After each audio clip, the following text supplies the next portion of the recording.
kakausapin ko ang asawa ko! Ano nangyari, Manuel? Di ba may kasunduan tayo? Ginawa ko lahat para tuparin yun. Gumastos ako ng malaki.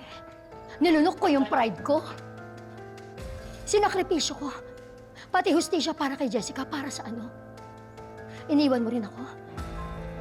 Ngayon nakawala na tungkulin na to, ano? Tatakasan mo ako. Kasi alam ko na yung totoo. Huwag ka magpaumanga na para napakalinis mo.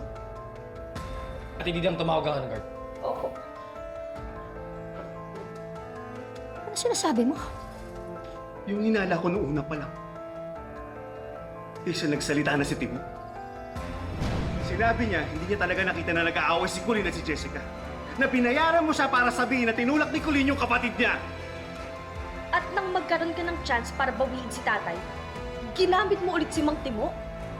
Binayaran mo siya para lang bawiin niya yung statement niya. Hindi ka pa nakontento doon? Tinakot mo rin pati pamilya niya? Napakasama mo! Kayo masama. Ang sama nyo! Kayo nag-iimbento ng kwento para lang balikan kayo ni Manuel. Ano nag-iimbento? Oh, ito resibo.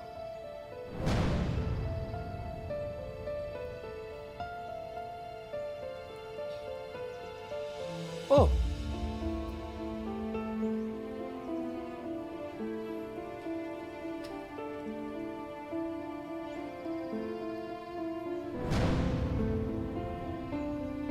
Kopya ng sulat ni Timo.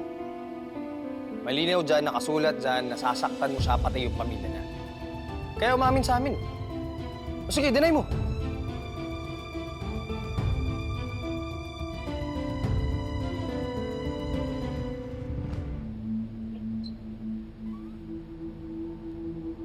Please have a seat. Vincent. Stay there, Kevin.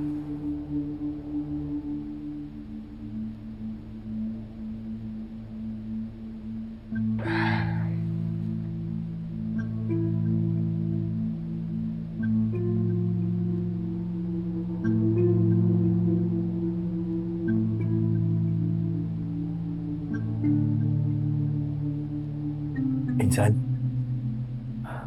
kamusta yung result? Well, based dito sa in-email na results ng MRI ni Miss Velma, Dr. Dionella's initial diagnosis is confirmed. Meningioma of the frontal lobe of the brain or tumor sa utak.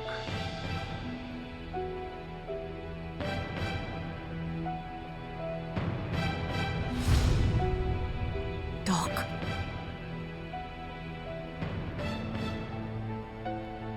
Malignan ho ba?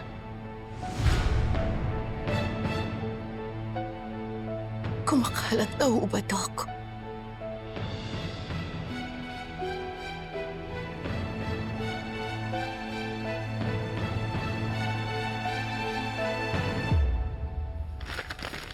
Ano naman to?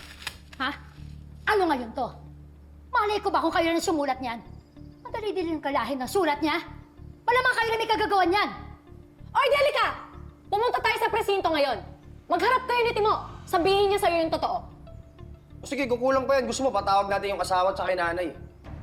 Saka yung dalawang tao mo na na-entrap namin. Hazel, matagal na kitang inoobserbahan. Yung mga kakaibang kilos mo, yung mga palihim na pagtawag mo sa cellphone.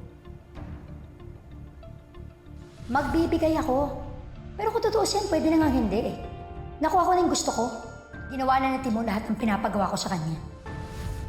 Hazel, hindi ako tanga para maniwala na wala kang tinatago. Sige. Sige, sabihin niyo ng totoo yung binibintang mo. Ano ngayon? Anong gagawin niyo? Dedemanda niyo ako? Ipapakulong niyo ako? Sinabi ko naman sa'yo, Manuel, di ba? Gagawin kong lahat para na mabigyan ng hustisya ang pagkamatay ng anak ko. Di ba sinabi ko yun sa'yo? Pero sa punto na magsisinungaling ka, mananakit ka ng kapwa mo? Hazel, anong klaseng tao ka? Ha? May konsensya ka pa ba?